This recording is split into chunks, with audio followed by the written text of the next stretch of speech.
Good afternoon, everybody. Welcome to the 2025 Forest and Climate Learning Exchange Series. People are rolling in right now. We're just going to give about one more minute before we kind of kick it off to let everybody have a moment to kind of get into the webinar space.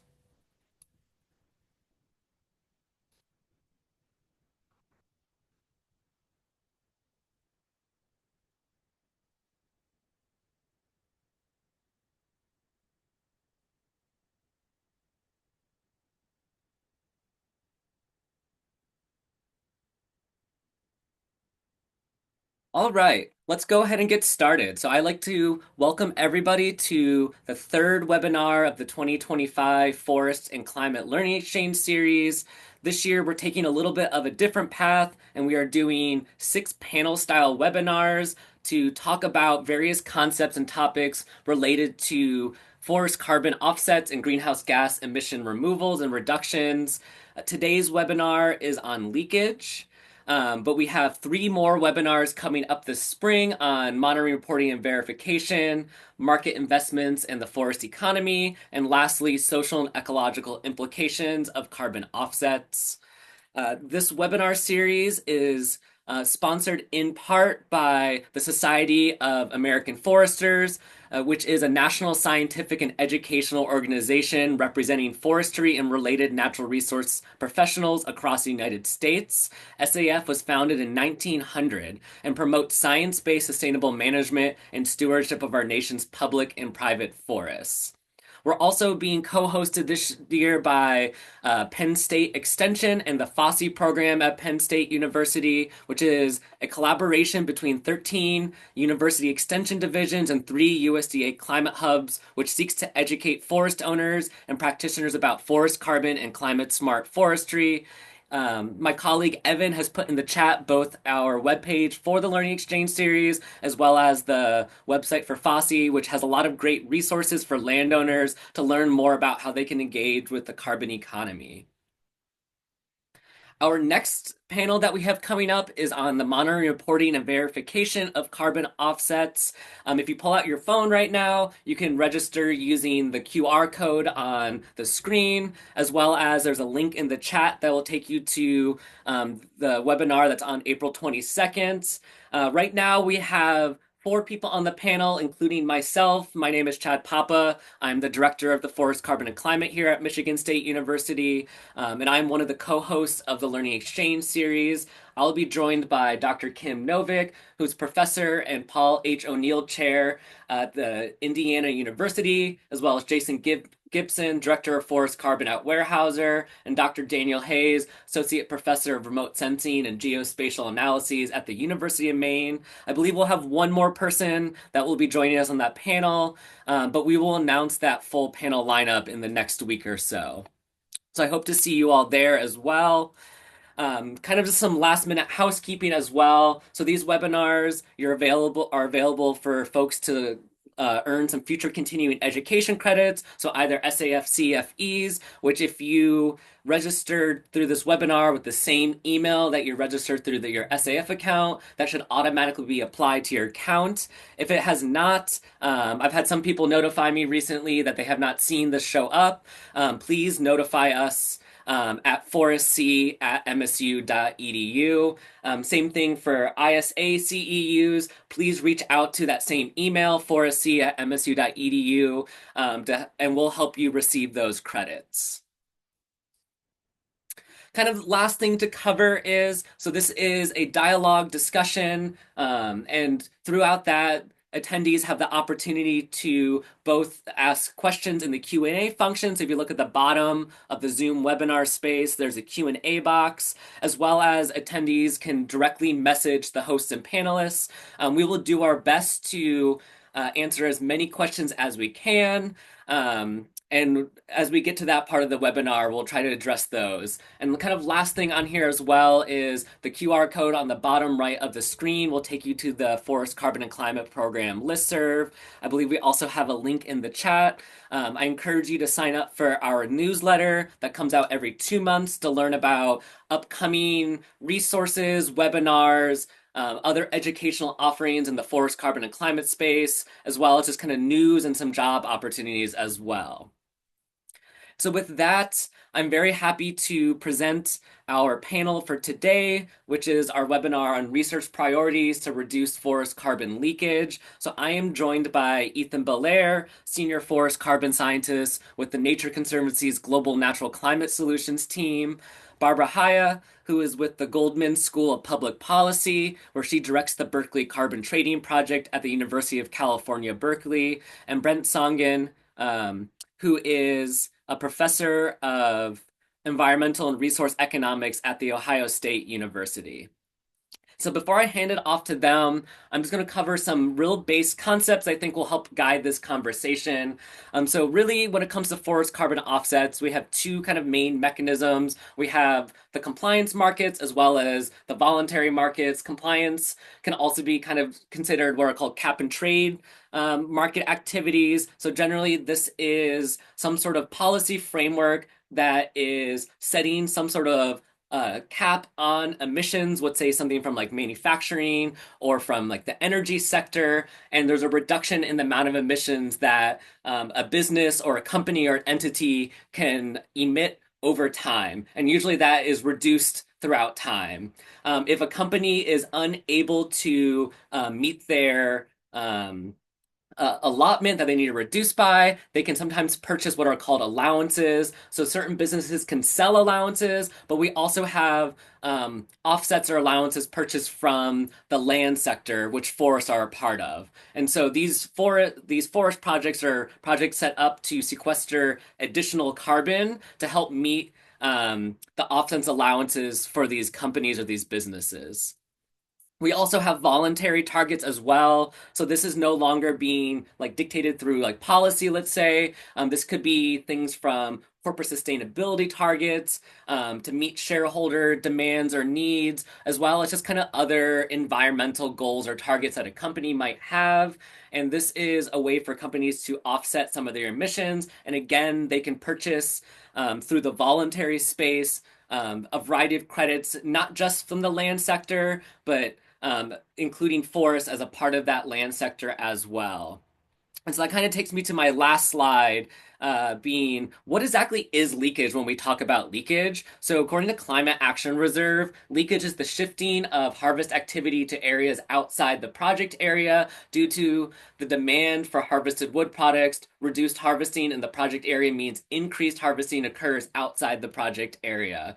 So, for example, if we are to establish some sort of forest carbon offset project in a county in Michigan, as you can see on the image here, potentially that could lead to a reduction in the amount of timber coming out of those forest stands. So if any other forests adjacent to that project area or outside that project area are cut to meet that demand, let's say a mill maybe would increase the area that they would source their timber from, we consider that leakage. So these are an increase in forest related emissions outside that project area. So I'm going to stop sharing my screen now, and I'm going to hand it over to each of our individual panelists to kind of cover a little bit around their work in forest carbon offsets and leakage. And so I hand it over to you, Ethan. Hey, thanks, Chad. I'm Ethan Belair. I'm a senior forest carbon scientist at the Nature Conservancy. And Chad asked me to be here today because I'm part of a group working on forest carbon leakage at the moment. My background is in quantitative elements of forests, a biometrician originally, and so now applying that in a carbon markets context.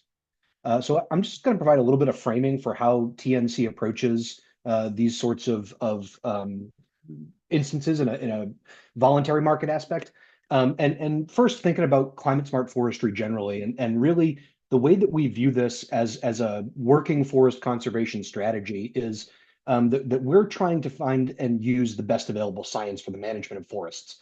And our role in that as a research team is to provide the necessary pieces of information that enable improved management on the ground.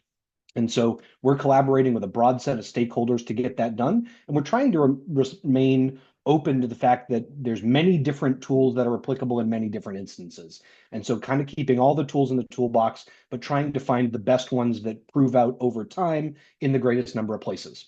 And one of the things that we have noted is that active forest management is supported by a robust science-driven carbon market, that those two things can go hand in hand in a pretty straightforward fashion. Um, so when we think about sort of whether it's conservation or carbon projects specifically, TNC tries to adhere to sometimes compliance, sometimes voluntary, but pretty strict standards in how we act as a conservation organization. So we have these various tools that I've got there that are basically sketching out when do we do certain things and under what conditions do we pursue XYZ conservation project, and specifically in this context, carbon mitigation projects through IFM and RED tools. So we find that these, things like the NCS principles, where I've got the wheel figure up here, basically expresses that we support the use of natural climate solutions under certain preconditions where those things are measurable and real. They're actually happening on the ground. We can show robust additionality. We have assurances about sustainability, equity in these projects. And really, we find that those standards help us conduct better projects at the end of the day. And that those principles are portable across carbon mitigation projects and traditional conservation, in that the data-driven ex post methods give us a more realistic view of what's going on the ground. And we try to respond to criticism, not with just defense of the existing systems, but by pushing ourselves to create better systems over time. What we think that means in a carbon market scenario is trying to use the best available, really anything, but I note data science and methods here, because those are something that evolve over time. And the methods that are going to be available in 2028 are going to be a little better than what they are in 2025, and we want to evolve to use those. We try and balance both a place-based approach, we're active in 70-something countries around the world, but also trying to zoom out and look at how these things operate at a broader global scale. We're trying to seek the best collaborators that we can, and conduct the best work that informs our conservation work that we can. One of the ways that we've done that recently is through applied research in leakage accounting. And so our team is involved in carbon accounting for several years, and this is sort of a first foray into improved leakage accounting. This is a figure from a preprint that we're working on with Brent and some other authors. And basically, we don't think that we have leakage figured out by any stretch of the imagination, but we're starting to understand that it varies in some predictable ways, and that there's certain things that we can quantify, like a time horizon across which a project is being conducted, the specific area that it's going on, that should inform the way that we think about leakage in those scenarios. And so I think our general approach is to try and discover this information where it exists and apply it to conservation projects to improve what we do over time. That's what I got, Chad, and I think I'm handing over to Brent.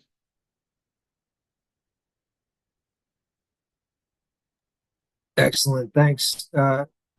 Ethan, let me just share here. All right, share that first.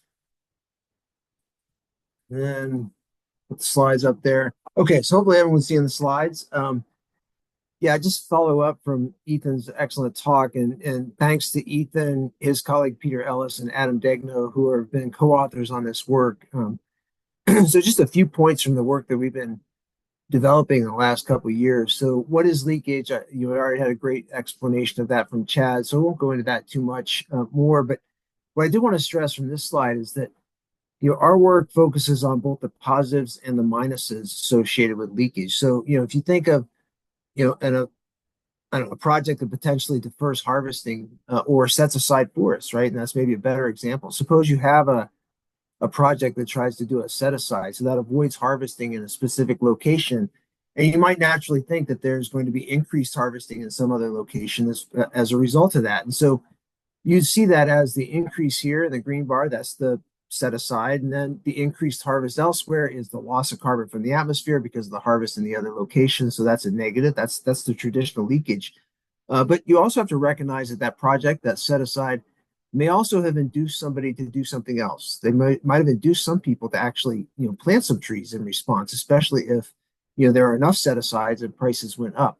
So one of the key concepts that we're sort of starting to figure out with our analysis is that there are lots of things that happen as carbon projects get underway, and leakage in the normal sense of an emission somewhere else is one part of that, but we also have to capture some of the other things. The other thing I want to point out, this is a concept I keep coming back to, is that no tree is free.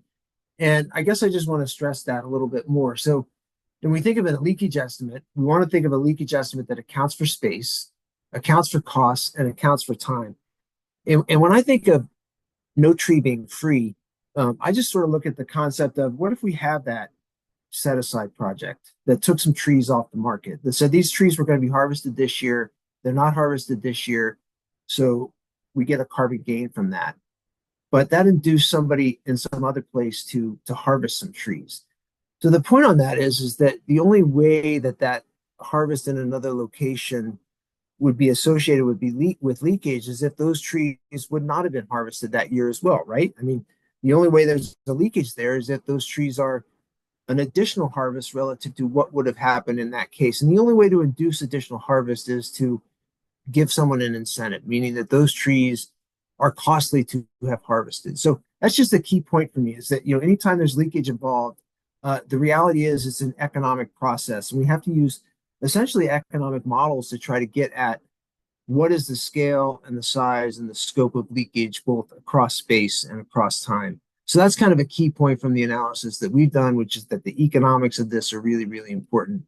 Our model, just to give a sense of what our model does, we have this global timber model that accounts for space, accounts for forests in all different regions of the world, 300 land classes in 16 regions. We account for substitutes and management, so the substitution patterns across those different forest types, as well as the intensity of management in those places, as well as time, as well as the fact that if you're taking trees and putting them on the market or taking them off the market in any given year, you can have implications for many future years with any kind of a timber project, just simply because it is a timber project, because trees are long lived and it takes a long planting horizon for any kind of wood product to mature. So the final, I guess, slide is to show that we have a bunch of estimates for what leakage potentially can be. Lots of different numbers. That's kind of what these pictures show, is that leakage can vary from place to place across the world, often for rational reasons or for reasons that we can explain. We get a carbon leakage that has a mean estimate of about 37% when you think of an extending of rotation, and we get a negative 5% with a set aside. So a set aside can actually, in some cases, in some parts of the world, induce additional trees that actually mean that the world's better off as a result of the set aside without any leakage. So a lot of numbers coming out of this. We've got a lot of interesting stuff. Happy to share that and give people access to that preprint that Ethan mentioned earlier if you want to sort of learn more about these particular estimates. So with that, I'll end. Should be able to stop the share and turn it over to Barbara. Thanks. So thanks so much for the chance to participate in the discussion. I'm Barbara Haya. I run the Berkeley Carbon Trading Project at UC Berkeley, and my research is really focused on carbon offset quality. And I started this research over 20 years ago, focused on the Kyoto Protocol's offset program and grid-connected renewables, which was the most important project type under that program. More recently, I've done work on improved forest management in the US, focused on California's and the Climate Action Reserve protocol, as well as avoided deforestation and cook stoves on the voluntary market. And basically, the way I work is I bring together interdisciplinary research teams for comprehensive studies of the offset protocols focused on additionality baselines, forest carbon accounting, durability, and leakage. And for all of those project types that I mentioned, we found very high levels of overcrediting. And to give an example, for cook stoves, we found that we did a quantitative analysis and found that these projects were overcrediting 10 times across the portfolio. So for today on leakage, I basically have three main take homes. One is that leakage often isn't taken seriously by offset programs, at least to date. It should be taken seriously, and sometimes taking leakage seriously means avoiding projects with high risk and high uncertainty of leakage, and focusing carbon funding on programs with low or managed leakage risk. And that's at least as long as there's high levels of uncertainty in what leakage rates are. So for our work on so improved forest management, I started to work on leakage by finding an important math error in California's improved forest management protocol that combined with the leakage rate chosen led to, I calculated, 2 to 5 times more credits generated than the real impact of these projects at the time that I did this study. And two things caused this. One is that the California Resources Board protocol used a leakage rate of 20% when the literature at the time was pointing to an 80% leakage rate. And the second and perhaps even the more important issue is that is a timing issue. And that is, most improved forest management projects in the US are to date are not really improved forest management. They're avoided degradation projects. That is, most projects assume that without the offset income, the landowner would harvest timber to degrade or significantly reduce the carbon on the landscape. And it's common for the baseline to be, 25% or 50% lower than initial carbon stocks. And what the California protocol and the Climate Action Reserve protocol do is they credit in the first year of the project. The landowner earns credits as if or for avoiding in that year reducing the carbon on the landscape to the baseline. And then the leakage problem is that, that's a baseline problem, but the leakage problem is that the leakage associated with that reduced timber harvesting is averaged over a 100-year lifetime of the project. So the landowner receives the income for not reducing carbon or not harvesting to the baseline in year one, but the leakage associated with that reduction is averaged over 100 years. And when you compound that with an unrealistically low 20% leakage rate, you can get 5 times more credits than the impact. And if the leakage rate is 40%, it would be 2 times more credits than the real impact or the likely impact of the project. For avoided deforestation or REDD Plus internationally, we see really similar problems with the way the protocols address leakage. For one, they don't take into account international leakage, which is well understood to occur.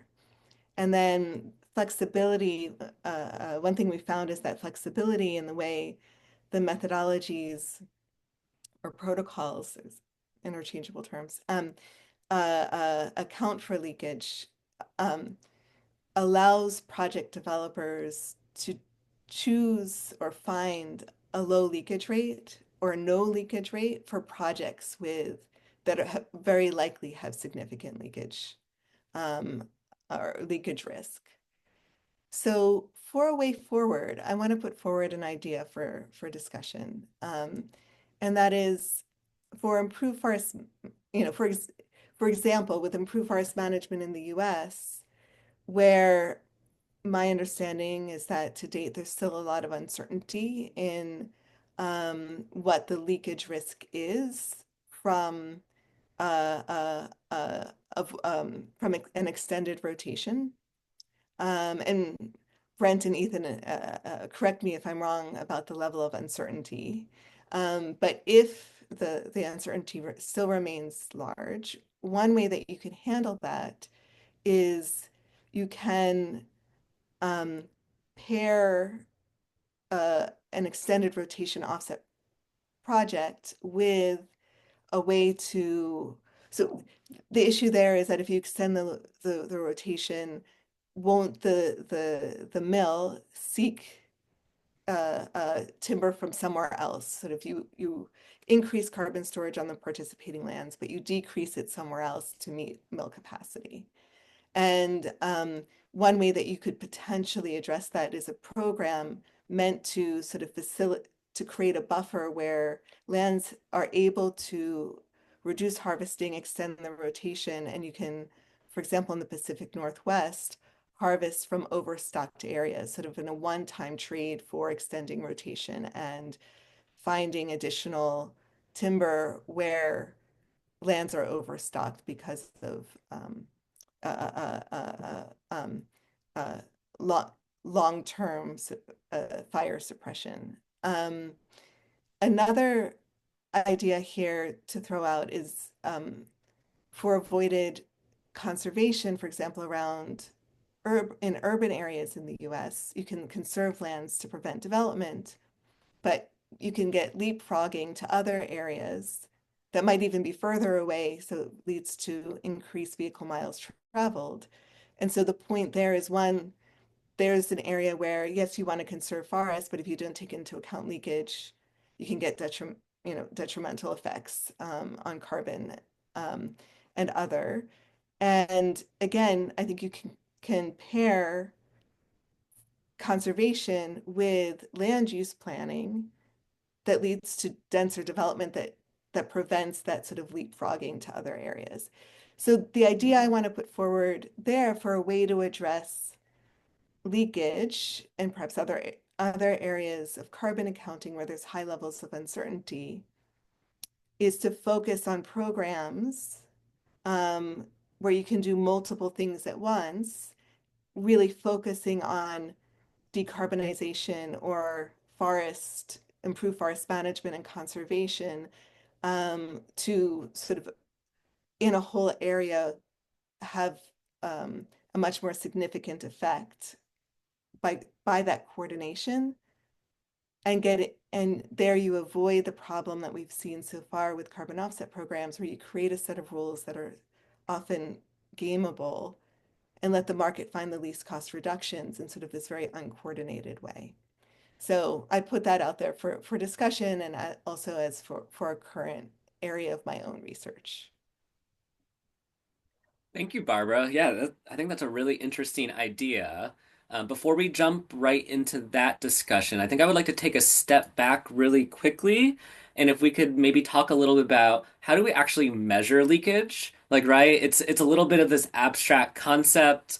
And so just to make sure everybody is maybe a little bit more on the same page, would one of you all want to just kind of like tackle real quick, how do we actually estimate and measure leakage? Yeah, I mean, I can jump in on that. So there's a number of different ways that have been used. Most of them involve market models. So the most famous study probably is the Ware and Murray study from 1994, I believe, which looked at what happened when we set aside forests in the Pacific Northwest in the Northwest Forest Plan to reduce harvesting on federal forest lands. That was like a 15% reduction in timber supply. So what where Murray did is they estimated demand and supply functions for the Pacific Northwest and for the Southern US, which were two big markets in the US. And they sort of calculated, how much of a shift in harvesting happened as a result of that loss of 15% of the market in the Pacific Northwest. It's a counterfactual approach. We don't know exactly, what the cause and effects were, but it's as good of a study as you can get in terms of identifying the causal effect there. So that's one approach, excellent approach. The downside of that is it's only looking at the flow of timber, like the cubic meters or the board feet of timber. And so that's the only thing that kind of approach can actually calculate is the shift in board feet of timber, which is not the carbon effect of the change in harvesting there. So the way to get the change in harvesting is probably to work with a model. So something like our global timber model, which models forest stocks and the demand and supply of those forest stocks, so the inputs into the forestry, as well as the harvest in the forestry sector. Other models in the U.S. were the phase model. Brian Murray applied that in the U.S. as well in a sister study to the Ware and Murray study and examined the carbon for the actual carbon effects of the same kind of a set aside that happened. We've done other studies with similar kinds of models with GTM, the global timber model, but also in other parts of the world. And other people have done similar studies there. So that's a second approach, is a modeling approach that actually models forest stocks.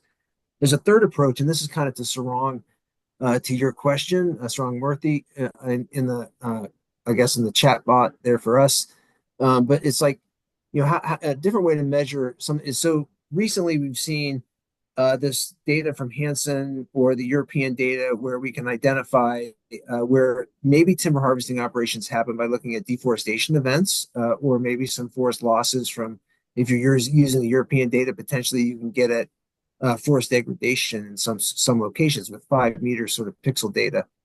And so people have exploited that to analyze potential leakage associated with, say, for example, set aside. So I used that approach with the Hansen data in analyzing set asides in the Petén in northern Guatemala. So basically, you're looking at places where you do community forestry, you establish these community forestry events. And so you have a set aside place and a non set aside place. And through careful statistical analysis, you can identify whether or not the set aside led to additional harvesting outside of the area that was set aside. And so people have been exploiting that kind of data and have found actually those studies almost show that there's very little leakage that happens in most of those set aside events. The empirical data isn't, it's most in the developing world, but the empirical data on set aside suggests that there's actually very little leakage in that case. I've seen other people talk about potentially using FIA data and the harvesting information in FIA data in the US. Have yet to see really good sort of analysis of that on the harvesting side and use of that for leakage, but I sense that that's coming along. So those are the key approaches for measuring it. Hopefully that answers the question, Chad. There might be other things, Ethan or Barbara, that you're aware of, though, as well.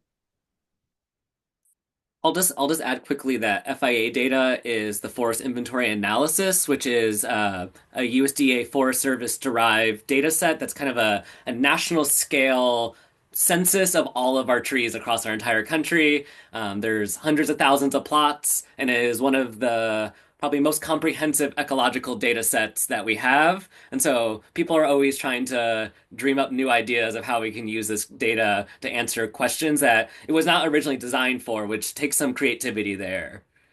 Um, yeah, Brent, thank you for that great answer. And I think I actually like take that a little bit step farther in thinking about, right, we do know where a lot of kind of like the gaps are in this world of like how do we estimate leakage, but do we have ideas of maybe like a better way to measure leakage? And this could be a mixture of, some like concrete concepts that we have, or maybe even dream a little bit bigger and like what are some like ideas we should achieve in the future?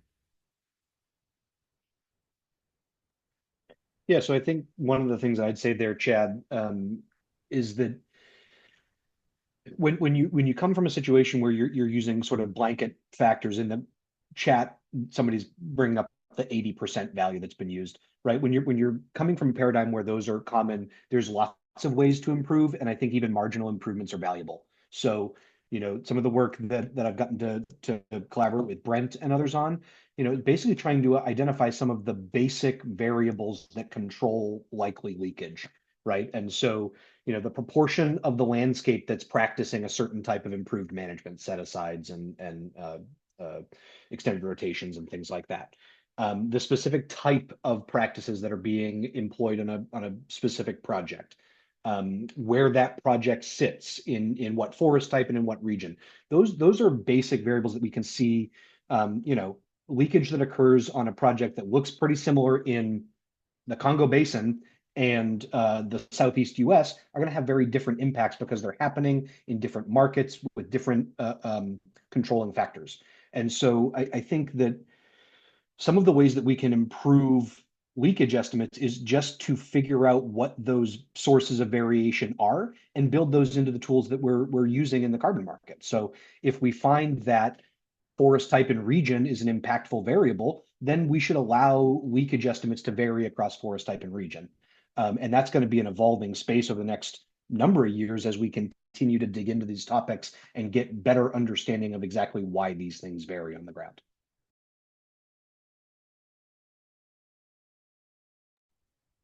Great. Yeah. Thank you for that answer. And that kind of takes me maybe to highlight some things that you talked about, Barbara, a little bit, and thinking about um, do we have an understanding around like the scale and scope at which maybe like carbon offset projects could perturb current timber markets? Like I kind of want to revisit this idea where you talked about pairing, let's say like an IFM project with some other type of kind of like restoration activity, which to me, like that sounds very interesting, right? It's a kind of like a win-win there of how do we help maybe restore some degraded land that's like overstocked, but at the same point, try to reduce some of that uncertainty around leakage.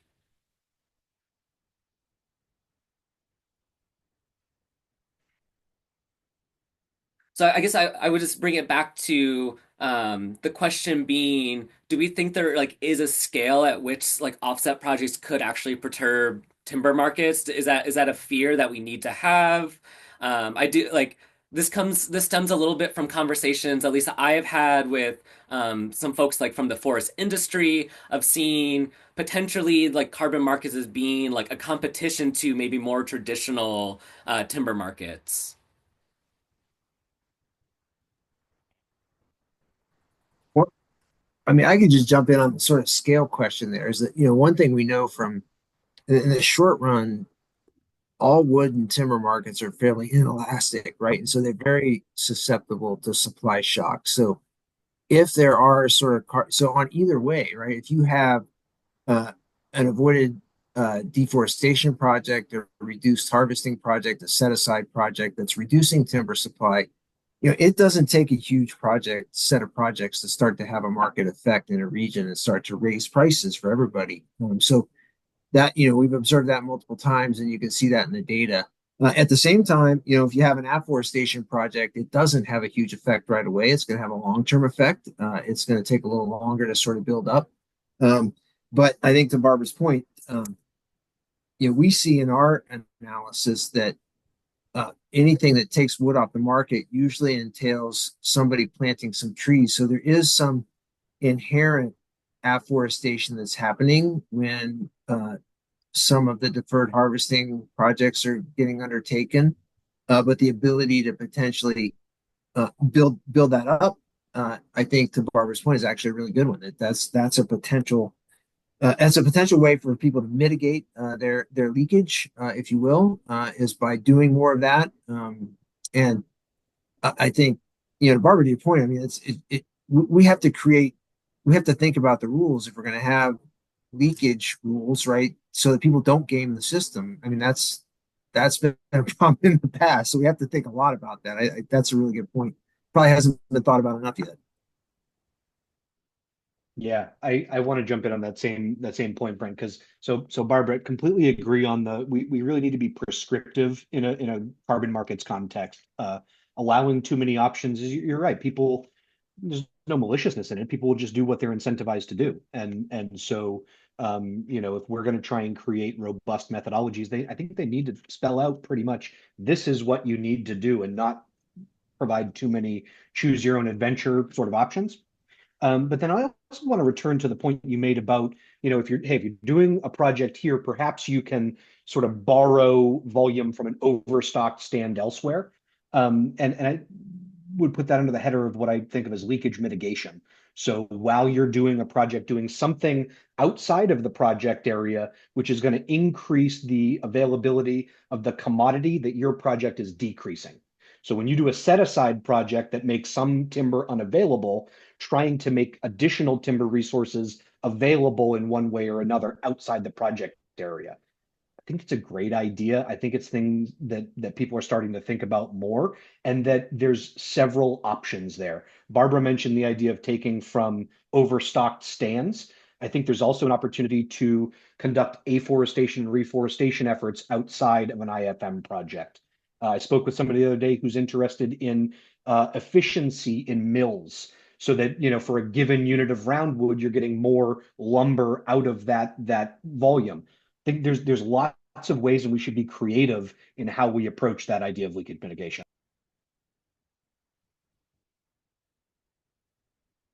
Yeah, just to add a little bit to the idea of like mill efficiency, I think the forest products industry is actually an area where there's a lot of different kind of focal points that we could also increase like the extent and life of carbon storage in those wood products, whether it's let's say increasing the amount of like volume lumber that we're getting out of an individual log, whether that's through technological advances, but we can also think about it about like the lifespan of products of are we able to engineer newer products that have a longer lifespan? Are we able to recycle those products or reincorporate those products? And that's just another kind of emphasis. I like this term leakage mitigation a lot here of thinking about another way to mitigate some of that leakage is to assume that we do have some leakage, right? But the that harvesting is going to be mitigated somewhat by the elongation of the storage in wood products as well. And it's thinking maybe a little bit more like holistic, or to use like a buzz term, like a life cycle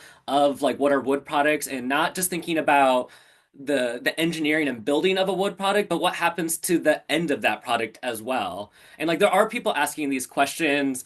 We have folks here at MSU that think about once a wooden house has reached the end of its life, what happens to the wood in that house? Are we able to reuse that? Are we maybe just burning that, but with energy capture, right? Receiving some sort of net mitigative benefit from substituting, let's say, wood for energy versus another more carbon intensive material. And so I do think there's a lot of, again, kind of like a market focused response around ways to help mitigate some of these leakages through just the forest products industry that's kind of agnostic of the management and the offset projects that are actually happening out in the forests.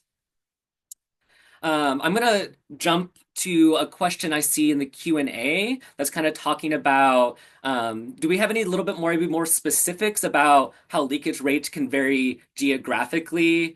And so the example in here is just thinking about maybe like the Southeast US versus like an international market. I'll just add quickly that some of that does relate to the amount of kind of like both interregional collaboration and also like extra regional collaboration, right? Thinking to use like a simplified example, like a mill being on like a state boundary, right? They're probably taking timber from across that state line. And so a little bit is the definition of what is the project area, right? We have to unfortunately sometimes put some artificial brackets on things to help define and estimate some of these concepts. But I don't know if any of the panelists want to maybe add a little bit more kind of specifics about how do we think about leakage rates and like the variation geographically.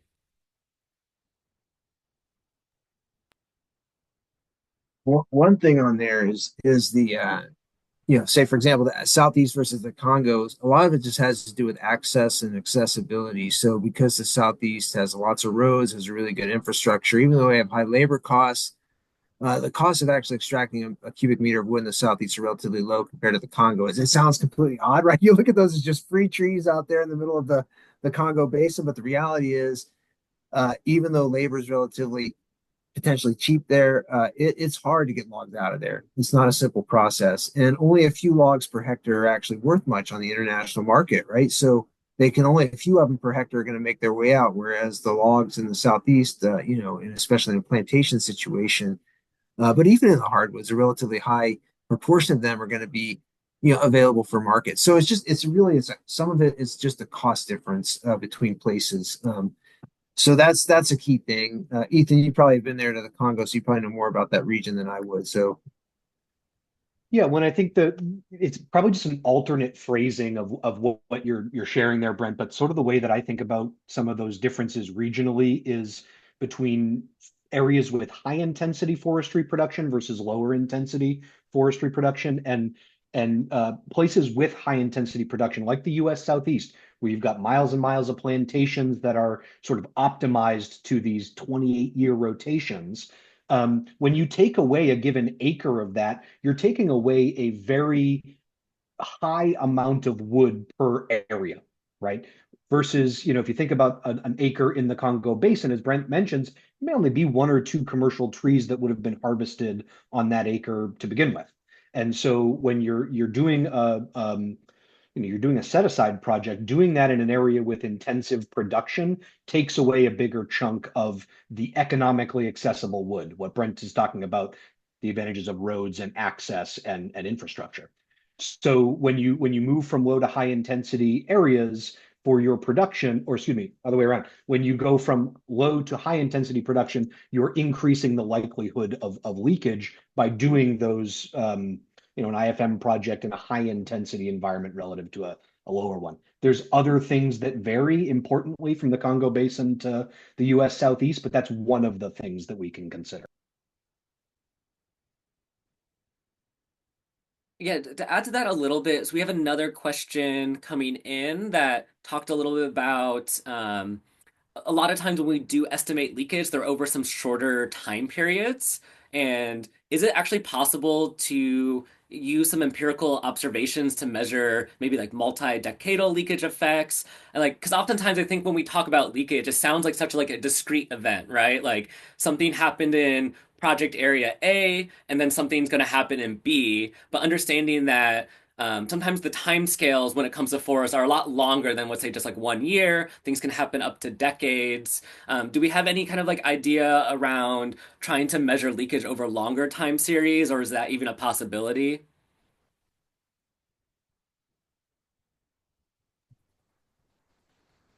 Uh, Empirically, I think it's more complicated to make the causal identification on that with empirical analysis. I would tend to focus on sort of modeling studies like we've used with the global timber model or the phasal model. Or, GloBiome is another model that's used internationally that could be applied. There are other models out there that could be applied. So, I tend to think that empirically that's going to be harder, but I mean, good empirical people can figure things out. So I wouldn't doubt that. I think it's a rich area for research, actually. So it's a good question. Probably recommending more that we do some more thinking about how to do that, actually. At least if you want to do it empirically. Barbara, a question for you is, do we have an idea kind of around the different types of projects and like the risk associated with leakage? Like, is one type of project maybe more likely to cause leakage? And then the second half of that question is a little bit, do you have some ideas again, how to around to like maybe mitigate some of that risk associated with that? Um, so I mean, I think Brent and Ethan answered a little bit as to where the leakage rates are higher versus lower, and so that's where there's higher or lower um, leakage risk. And um, I think the idea that I had proposed in my initial statement was a real shift to pairing projects with leakage mitigation, and that might in certain regions be better done sort of programmatically, through sort of concentrated programs that focus on what the leakage risks, and mitigation potentials are in different regions. I don't know if that answers sufficiently. Yeah, I think it helps. And then I guess just maybe a follow-up question to the whole panel again. And I think this is building off of Ethan, how you kind of introduced your topic and how TNC views this, right? Like we know leakage is an issue. And it's probably never going to be zero, but the goal is to keep like moving the needle, right? To improving the way we measure these things, the way we understand these things. Is there kind of like any idea of maybe like what's some level of like target or some level of idea of like how much is too much leakage or how much leakage are we like okay with accepting, understanding that not all markets are perfect, and the idea is to keep moving markets to an area that's maybe within like an accepted area, like accepted amount of like indicators or something. Yeah, well, maybe I can mention from the TNC perspective, but I'd love to hear what others think too. I guess from a certain perspective, Chad, it's the leakage number, to be a little tongue in cheek, the leakage number doesn't matter to me, right? It's the sort of bottom line numbers of how does that leakage deduction or opportunities for leakage mitigation compare to the overall scale of the project in terms of additional emissions reductions, right? And so that's going to impact the bottom line and whether the project is atmospherically beneficial. It's going to impact the financial bottom line, whether that's something that can stand on its own or whether it requires some sort of philanthropic funding to happen. And so I think what you need to look at is the proportion of the leakage estimate relative to the scale of the project. If you're looking at an 80+% leakage deduction, it's probably going to be very difficult to do atmospherically beneficial, financially viable carbon projects in that scenario. If you're looking at an option where the relevant leakage deduction is 20%, you've got a lot more flexibility about the types of projects that you might be able to conduct. And I guess my view on this, Chad, is that like the leakage number is one value to consider, but there's a lot of other values that we should consider from the quantitative perspective. And then there's the non-quantitative or perhaps semi-quantitative elements like community impacts and things that don't necessarily plug directly into that carbon accounting. And we try and look at all of those and make the best holistic decision that we're able to. Great. I think that's a fantastic answer. And I'm going to kind of, I think, just pivot to one last like major topic. And this is starting to like again think towards the future and a little bit maybe more solutions based, leaving people here maybe on like a high note a little bit, and is going forward, both where should like the research go when it comes to this like kind of broader concept of leakage, and then the second half of that question is for landowners, professionals, other people like related to the forest sector, how can they be more involved and more influential in trying to like shape some of these spaces? And this, for me, this is a question kind of coming from, I think there is a vested interest in not just landowners, as well as let's say like corporate entities that want to offset credits, but I think there is a vested interest to improve how these markets work and improve the efficacy, whether that's economically or ecologically. And so, kind of just leaving the panel with the charge of if folks do want to be able to more critically engage in this space, where do you see that being, and how do you see those people being involved? Maybe I'll start by sort of answering that question and then also sort of answering a bit the question before that too. And I think I want to raise the issue of uncertainty. Like if we knew with certainty what the leakage rate was, in some places the carbon leakage rate is higher than lower, then we can just quantify it and deduct it, and all is fine. But my understanding that with the models, they point to my understanding, and Brent and Ethan, correct me if I'm wrong, is that there still remains a lot of uncertainty in those models and how much the leakage rate is. And when, intuitively, if you reduce timber harvesting, you're going to get timber harvesting somewhere else to meet timber demand. You're not going to get less use of timber, fewer houses built, blah, blah, blah. Like the intuition is that you're going to get sort of basically the same amount of timber sort of added to the market somewhere else with some, maybe a little bit less. But then you have these other effects. You have to really understand, well, if there's a mitigating effect, like you're conserving more areas, you're planting more trees, take a look at the timing of that. I mean, that's a very positive outcome if you're planting more trees, but it takes time for that impact to accrue. And so to answer to try to answer the previous question about, like, I think to be conservative until this uncertainty is resolved, we need to assume that the leakage rate is high in most areas. And then it, and so that's where my initial comment comes from, where we want to avoid areas where, Ethan, as you were saying, you want the carbon benefits to outweigh the impacts from reduced timber harvesting, and focus on mitigation, areas where there's a leakage mitigation potential too.